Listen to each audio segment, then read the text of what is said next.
السلام علیکم ورحمۃ اللہ وبرکاتہ۔ محترم ناظرین کرام اور سامعین کرام، اللہ کرے کہ آپ صحت کی بہترین حالت میں ہوں۔ ہم یہ بات جان چکے ہیں کہ انسان اپنی دلی اظہار، دلی خواہش، دلی احساسات، دلی جذبات اور کیفیات جب آگے پہنچانے کی کوشش کرتا ہے تو وہ بیان کا سہارا لیتا ہے یا پھر تحریر کا سہارا لیتا ہے۔ بیان پر ہم گفتگو نہیں کریں گے، یہ ہمارا مقصد بھی نہیں ہے۔ ہم جو بات کریں گے، جو چیزیں ہم سیکھیں گے وہ تحریر کے حوالے سے ہوگی۔ تحریر دو طرح کی پھر ہوتی ہے، یا نظم ہوگا یا نثر ہوگا۔ نظم ترتیب کے ساتھ اور ایک خاص جوڑ کے ساتھ اور ردیف اور قافیے کے ساتھ ایک اہم تحریر ہوتی ہے، جو انسانی دلی جذبات اور کیفیات کا اہم ذریعہ ہوتی ہے۔ نظم کے علاوہ نثر بھی ایک تحریر کی شکل ہوتی ہے۔ نثر پھیلی ہوئی چیز، الفاظ کے جوڑ کے وہ ترتیب کہ جس سے ایک بامعنی تحریر سامنے آ جاتی ہے۔ نظم اور نثر یہ دونوں الگ الگ اصناف ہیں۔ انہی پر ہم کسی اور موقع پر گفتگو کریں گے۔ آج ہم یہ جاننے کی کوشش کریں گے کہ یہ تحریر جب ہم لکھتے ہیں، یہ نثر جب ہم لکھتے ہیں تو ان کی ابتدائی خدوخال کیا ہوتی ہے، اور ہمیں یہ جانکاری بھی حاصل کرنی چاہیے کہ تحریر کے شروع سے لے کر تحریر کے آخر تک ہم سارے مراحل کو، ساری چیزوں کو، سارے اسرار و رموز کو جان سکیں۔ دیکھنے کو یہ ملتا ہے کہ انسان کا بچہ جب بولتا ہے تو سب سے پہلے وہ حرف سیکھتا ہے، الفاظ کے پہلے حرف کو وہ سیکھ لیتا ہے۔ امی، ابو، بہن، بھائی، دادا، نانا، ان الفاظ اسماء کے سب سے پہلے وہ حرف سیکھ لیتا ہے۔ ابو کو وہ آ بولتا ہے، امی کو آم بولتا ہے، مطلب یہ کہ پہلا حرف سیکھ لیتا ہے۔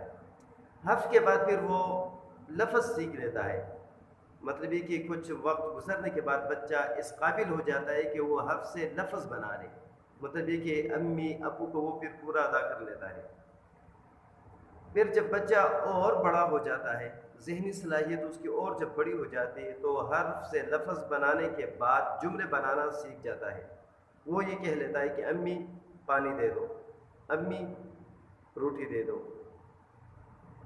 بچہ جب یہ جملہ بھی سیکھ لیتا ہے تو جملے کے بعد پھر پورا وہ ایک پیراگراف بنا لیتا ہے، پیراگراف بول لیتا ہے۔ امی جی مجھے ٹھنڈا پانی دے دو، امی جی آدھی کپ چائے دے دو، امی جی مجھے باہر لے جاؤ۔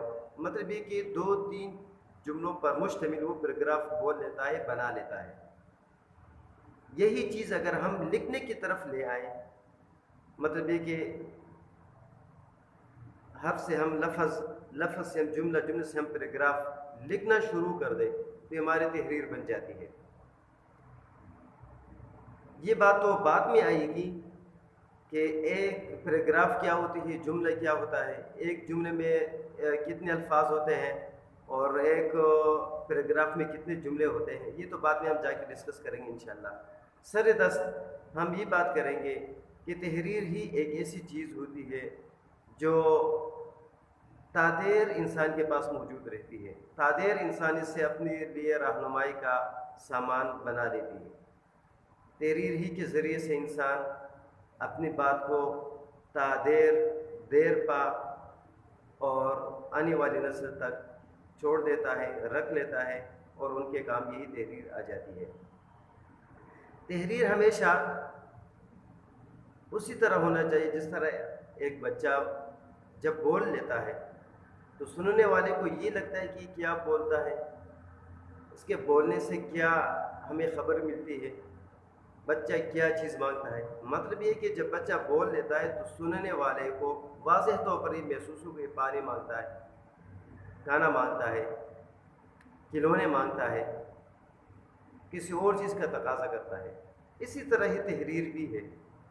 ہمارے جملے، ہمارے الفاظ ایسے ہوں جو بامعنی ہو، عام فہم ہو، مروج استعمال والے ہوں، جملے لفظ کے بعد پھر ہمارے جملے ہی ایسے ہو کہ مختصر ہو، دیکھنے والے کو، پڑھنے والے کو اس سے کوئی خبر مل جائے، کوئی معانی مل جائے، اس سے کوئی نئی چیز اسے مل جائے، جملہ مختصر ہو، بامعنی ہو، ربط کے ساتھ ہو، جوڑ کے ساتھ ہو، عام فہم اس میں اصطلاحات استعمال ہو، مروج زبان استعمال کی گئی ہو۔ جملے کے بعد پھر پیراگراف کی باری آتی ہے۔ پیراگراف میں کوشش کرنی چاہیے کہ ہر جملہ بعد والے جملے کے لیے تمہید ہو، وضاحت ہو، ابتدائیہ ہو، اور دونوں کا آپس میں جوڑ ہو۔ اسی طرح پورے پیراگراف میں اس بات کا خیال رکھنا چاہیے کہ آنے والا جملہ اور پہلے والا جملہ کوئی تضاد نہ ہو آپس میں، ایک دوسرے کی وضاحت خود کر رہے ہو۔